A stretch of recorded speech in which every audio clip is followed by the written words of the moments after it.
Hello, BookTube. It's Saturday, and it's time for another book to film installment. And this week, it is The Uninvited. Uh, the book was originally published with the title Easy Freehold in 1942, and the American title was The Uninvited, and the film was 1944, called The Uninvited.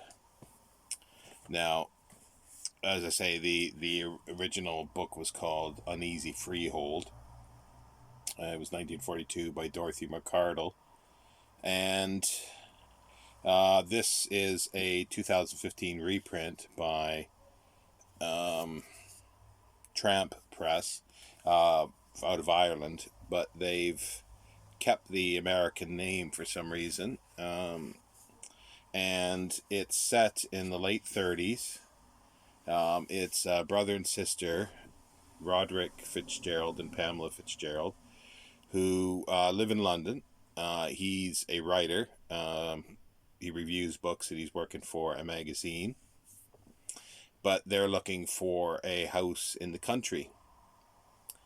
And they're looking through they're driving through. They're sort of on holiday a little bit, and they're in North Devon, and they find a house that's it's empty. No one's living in it, and they go into the village and ask if it's who owns it and so forth, and they meet up with this commander who it does say the house is for sale.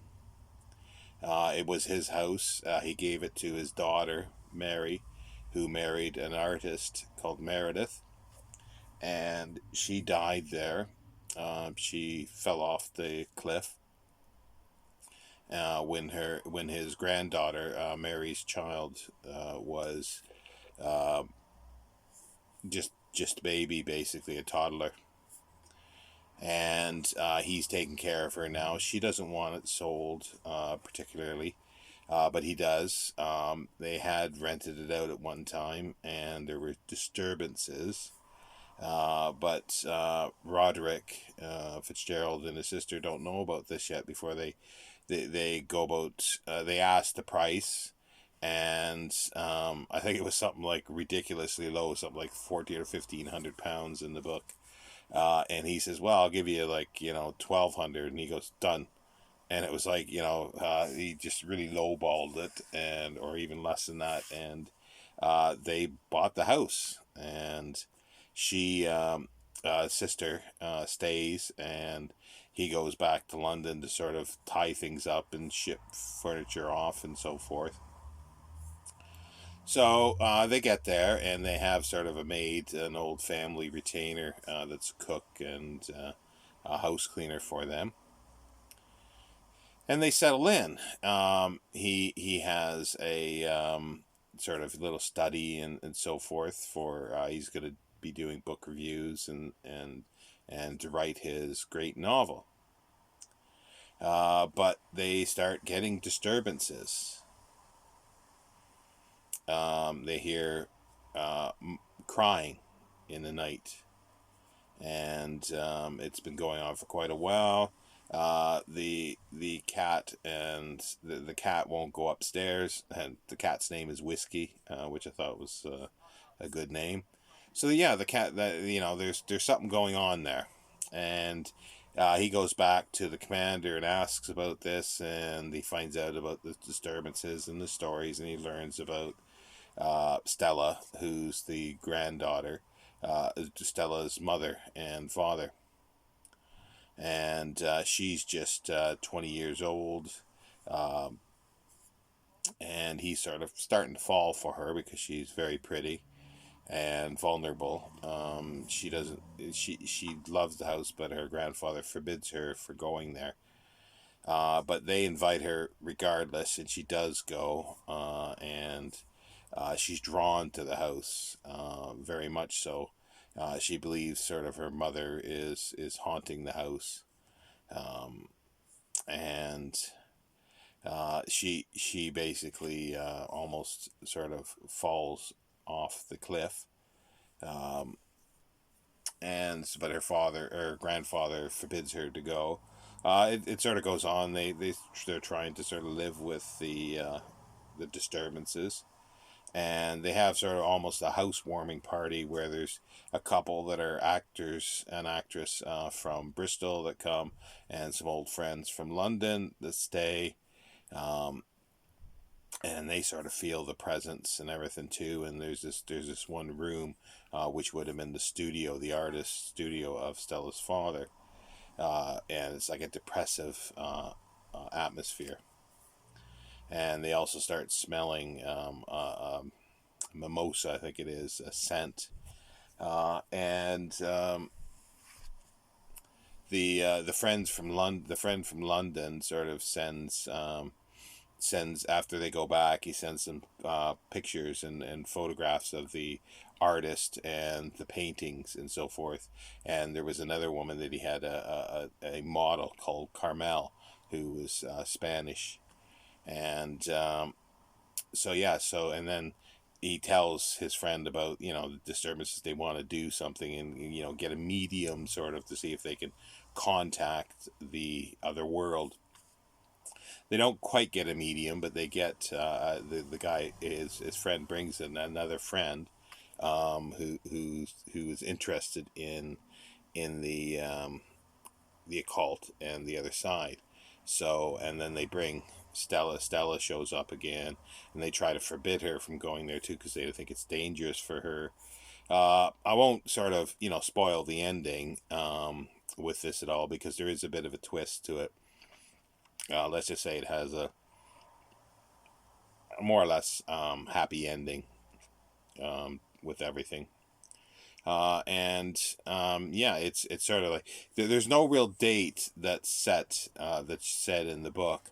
However, it's pretty clear that it's obviously pre World War II, because the book was written in 1942. Well, it's pre 1940. They do mention something. There's a few hints in there with regards to the Spanish Civil War and stuff like that. So it's pretty clear that it's late 30s that it's set. And I thoroughly enjoyed it. There's some great sort of writing to it, and it's like the one line here is, it was there beside the bed, a tall shining cloud that was almost a woman. It moved, it had eyes, and I ran. I thought that was really, really good. And I normally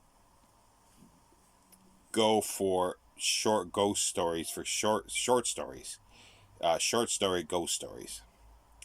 I like those better, and the reason is, like with a novel, a lot of times I always find that there's a little problematic things with most ghost novels that I had. There's always these leaping to conclusions that turn out to be correct with no evidence and stuff like that. I know uh,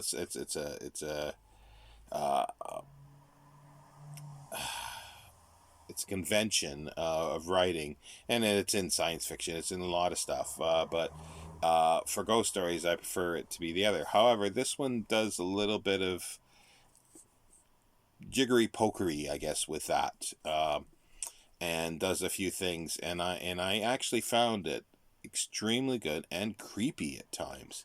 I found it actually very creepy, the way Macardle describes things, describes the ghosts, describes the sounds, um, and just the whole setting. I find interesting. So needless to say, Paramount purchased the book. Charles Brackett was the producer. It was his second produced film, and he he was sort of a co-writer with Billy Wilder. He co-wrote um, um, The Lost Weekend, and that starred Ray Milland, and this stars Ray Milland as well. And Ruth Hussey. Ray Milland is Roderick Fitzgerald. Um, the director is Lewis Allen. He was a theater director originally. This is his first uh, directed film. Charles Lang Jr. is the cinematography, and there's fabulous cinematography in it, fabulous lighting. And the screenplay was adapted from the film by Dodie Smith and Frank Parto. Dodie Smith was a big. She wrote a lot of theater plays. Um, but yeah, and also Gail Russell played. This was her sort of first starring role. Stella Meredith. She's playing the granddaughter of the commander Beach. Donald Crisp is Beach, and they do take out several characters. They take out all his friends that are the theater and the London ones. The doctor sort of fills in for that, and the medium as well. I don't know whether it was budget cuts or whatever, but they just took all of them out. And the doctor was played, Dr. Scott was played by Alan Napier, who was Alfred, and who became Alfred the butler in the 1960s Batman. But they did other changes to it as well. Like in the movie, they're just on vacation. They have no thought whatever to buy a house. And they just sort of walk up this cliff face, and they see the house, and they think they're trespassing. Then they find that it's an empty house. They have a little, so I think it's a Scott Terrier that runs into the house, so they have to go in through a window to get the dog. The dog is chasing a squirrel, and they see that it's empty, and they like it. So they just, they sort of talk to each other and say, well, let's just go to see if it's available. And then again, it's the same type of thing. They see the commander, and Stella doesn't want it sold, but he gives a price, and then he lowballs it, and then the commander said, well, if it's a firm offer, I'll take it. And they sort of, are a bit gobsmacked. They all of a sudden are owners of a house that they didn't, that morning they weren't expecting it, and that's the film. And as I say, they take out all the other characters. They do some really good sort of special effects with stuff, because it was filmed but they changed it as well. Sorry, I'll just back up a bit. They changed the setting from North Devon to Cornwall. Not quite sure why, but maybe for American audiences, Cornwall it was known. The name has maybe more resonance than North Devon, the North Devon coast. And it was filmed obviously in the States and not in England, and it was filmed in northern California, and that's where the coast is there. And they painted in the house, and you can see there's get the glare off it, but yeah, that's a painted in house onto the film. Like, it's probably one of those I forget what it's called now, but it's like a drop painting that's sort of a hanging miniatures. That's what they call it, hanging miniatures. They would put in front of the camera and then film. So it would be, yeah, it would be sort of like that. The camera's back here, but then they'd film it, and it sort of sits in the right place. Very, very well done most of the time. But yeah, so, and there's a ghost as well. The director didn't really want to do a ghost, actually show a ghost. But Paramount insisted that he did show a ghost, and it's creepy. It's like a mist that sort of coalesces into sort of a female figure-ish. That is very creepy. And James Agee, the writer and film critic, said of it, it says, it seems to me harder to get a fright than a laugh, and I experienced 35 first-class jolts, not to mention the well-calculated texture of minor frisons. And that's a quote from James Agee regarding the film The Unseen. and yeah, and there's other changes too. They sort of, it seems that they sort of collapse time a little bit, like as most things in films. They in the book there was electricity in the house, but in the film there's no electricity, so that means they got to walk around with candles, flashlights, torches, and that create some really really neat lighting effects that are on there. And as I say, Charles Lang Jr. Um, was nominated for cinematography for it, and it is fabulous. It's absolutely fabulous. The music as well, and there's a little there's a little they changed the yeah they he's a writer in the book, but they change him to a musician that he wants to write.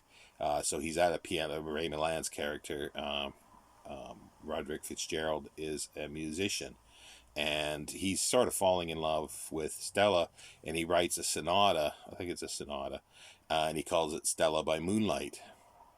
And that was written, I think, and then later Victor Young put some words to it, and it became a sort of a song standard, jazz standard, and was done by almost everybody for quite a while. So, and it's a well thought of film as well, just as a genre of ghosts, because it treats ghosts as a real thing, rather than at the end, showing that it's fake. Somebody trying, a haunted house type thing where somebody's faking it all and trying to scare people to get them out of inheritance or something like that.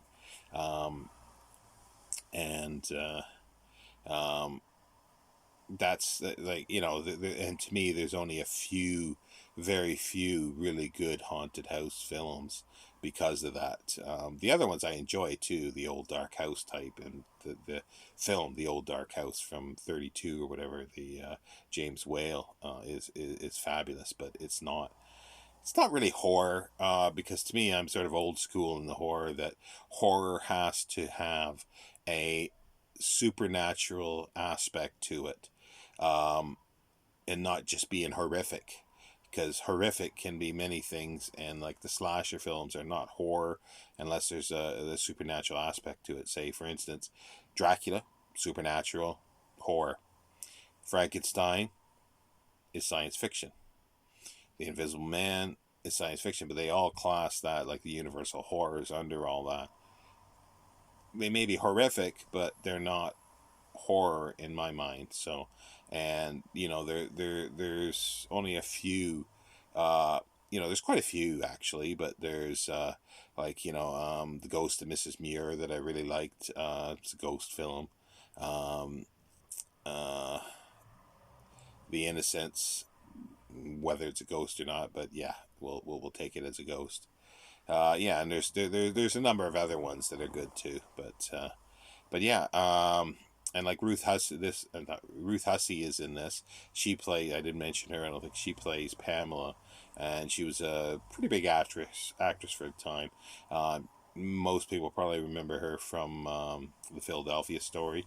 Um, and Ray Milland was in a lot of stuff. He later in the '60s he did one of the Cormans, Edgar Allan Poe, The Premature Burial. But before that, he was in a lot of stuff, like I did Beau Geste. He was in Beau Geste. I read and watched, as I mentioned, the Lost Weekend, and then he was in um, the Ministry of Fear. Yeah, he had a big career. Donald Crisp as well had a huge career. Like there's over 160 entries for actor for him in the IMDb.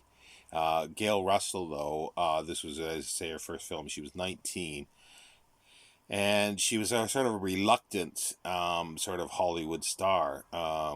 Gorgeous, and that was what got her role.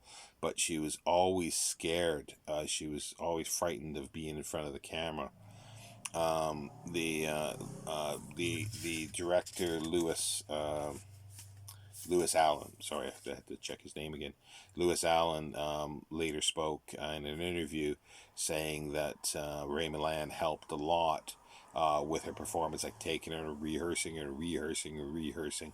But she started drinking. She started drinking heavily at the time at this film in order to calm her nerves, and she became an alcoholic and sort of was washed up by sort of the 50s.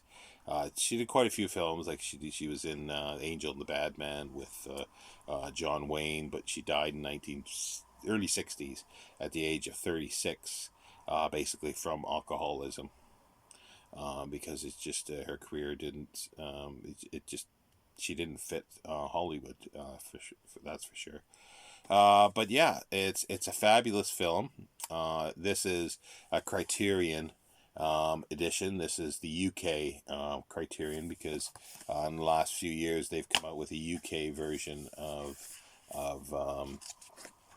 Criterion, and this is a Blu-ray of this, and it's got it doesn't have a commentary on it, but it's got a few things that are kind of interesting with it. The booklet is pretty good. There's 2 radio plays of it, and they're half-hour long. Ray Milland's in both. Ruth Hussey's in one of them, and they're very truncated, very very truncated, to get the whole story in for half an hour. But that's another sort of whole sort of genre in a sense to talk about, is radio adaptations of films, and it was very popular at the time in the 40s to have the film and then have a radio adaptation of it, a lot of times with the same actors or some of the actors. Gail Russell wasn't on any of these, but Ray Milland did, and I think, yeah, because it was like 40, like it was nearby the time of the film, I think, for the one, and the second one could have been late 40s or early 50s, but I think it was late 40s that it was done. But yeah, that's what's good about these extras. It would have been nice to have a commentary on it, because the cinematography is just outstanding, and as James Agee says, there are jump, like it's not jump so much, like, or scary parts, but it's creepy, and everything leads up to it. It's just extremely well done, and it's a good adaptation of a book. I'm not sure why they got rid of characters, but save money, I suppose, because they would have had an extra 5 characters, dealing with stuff, and that sometimes, and then they wanted to get the love interest in, more so between the Doctor and Ruth Hussey's character Pamela. It's in the book a little bit. You could see it, but it's not as developed as in the film, and also the development of the romance between Roderick and Stella is more pronounced in the film, and the way it ends as well. Well, that's maybe giving a little bit away there, but yeah, no. That's the book to film. I think that's everything I wanted to say regarding it. Well, there's a lot more that could be said, but that's for these purposes. I think that's it. Next week I'll be reading the book Shane this week, and watching the film Shane. I've not read the book Shane, and it's 40 years since I've seen the film Shane, but I remember liking it very much so, with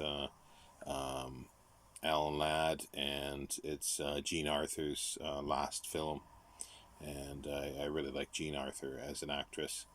But anyway, that'll be next week. I hope everybody's doing well and having a good weekend, and I will see you next time, BookTube. Thank you. Take care.